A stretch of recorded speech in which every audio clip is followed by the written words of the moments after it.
The Grandest Game by Jennifer Lynn Barnes. Chapter 26. Lyra. Inside the chest was a collection of 6 objects. A styrofoam cup from Sonic. Cupped? What? A box of magnet poetry. A roll of quarters. A mirrored dinner plate. A black velvet pouch of Scrabble tiles. A single red rose petal. And that was it. No further instructions, not even the barest hint of a suggestion about what they were supposed to do with those items. My grandfather was fond of games and fonder of giving his grandsons ways to test and prove ourselves. Grayson's voice was neither quiet nor loud. He put no particular emphasis on the words, but there was an intensity to him that could not be ignored. Every Saturday morning, the old man would call us into his study and lay out an assortment of objects just like this one. We were given, at best, minimal instructions or a cryptic prompt. Part of the game was figuring out the game. By its end, every single one of the objects would have proven itself necessary at one point or another, their purpose obscured until the exact moment in the game when the part of the grand plan revealed itself. One clue led to another, puzzle after puzzle, riddle after riddle. Always a competition. Lyra flashed back to the way Grayson had spoken about his billionaire grandfather on the phone calls.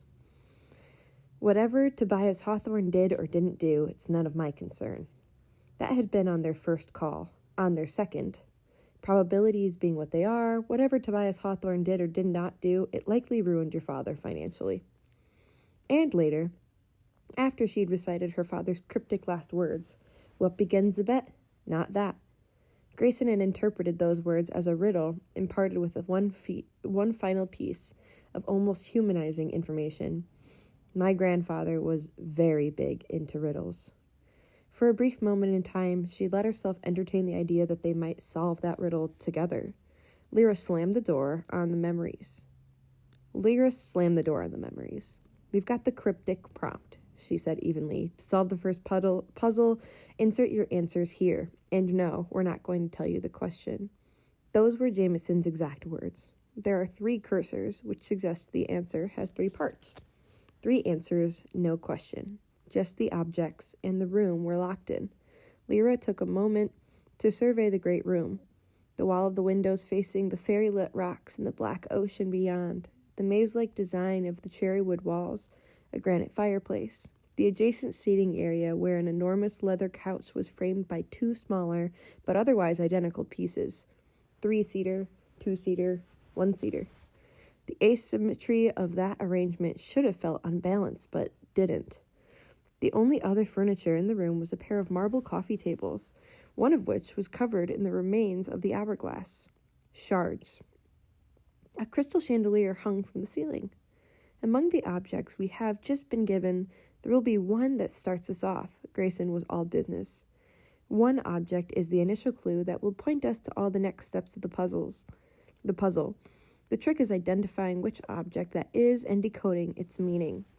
You sound pretty sure about that, Lyra said, halfway under her breath. Ask me how often I won my grandfather's games, Grayson suggested silkily.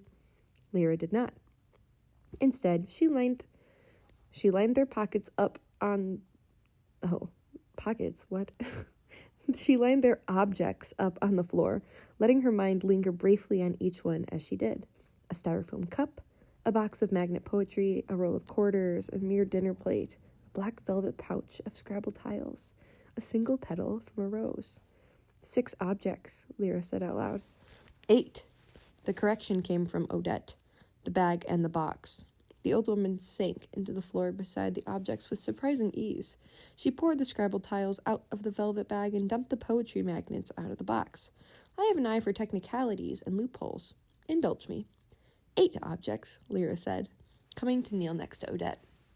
Grayson reached forward and unwrapped the roll of quarters, setting the paper to one side and the coins to the other.